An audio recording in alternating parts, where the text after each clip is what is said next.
So what's the driving force behind people buying and selling in today's market? Are COVID-related shifts in the housing over?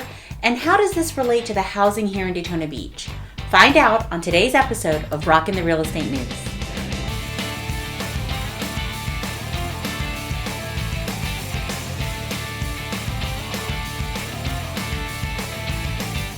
Hey rock stars, I'm Alice Cooper and I'd like to welcome you to Rockin Real Estate News, where we answer what's rockin' in real estate in Daytona Beach. Today we're taking a look at what makes sellers sell and why do buyers buy, and why are all these people flocking to Florida? Since the beginning of the pandemic, second home ownership has skyrocketed across the U.S.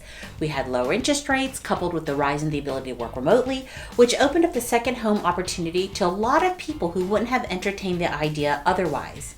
Then you have baby boomers and Gen Xers who are taking the advantage of lifestyle changes. Many are reaching retirement age and they have tremendous equity in their homes.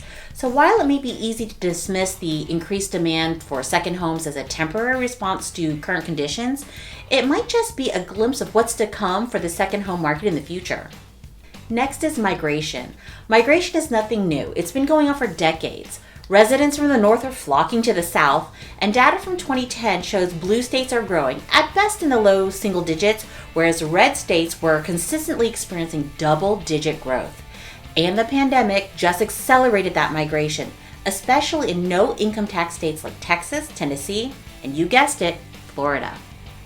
Take a look at this map. Here we see the annual one-way U-Haul growth index, which shows migration data from one-way moves. The greener the state, the higher the migration gain, with 1 being the greatest and 50 being the migration loss.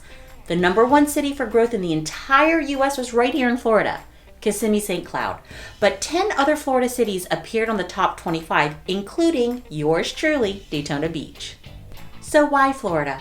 As I already mentioned, we have no state income tax, and that's a huge factor. But we also have a lower cost of living, where we also see a lot of businesses moving here to Florida. You've probably noticed recent growth here in the Daytona Beach area. And then of course there's the beaches, the attractions, warm weather, and the activities. There's so much to do here, and it's practically summer all year long. And we also have COVID-related shifts where people came from northern states with stricter COVID policies in exchange for Florida's more lenient approach. Sounds to me that the Sunshine State has a ton to offer. Well, that's it for this edition of the Rockin Real Estate News. If you enjoyed knowing what's rockin' in Daytona Beach real estate, be sure to subscribe to our YouTube channel, like us on Facebook, and follow us on Instagram. Until next time, rock on, rock stars.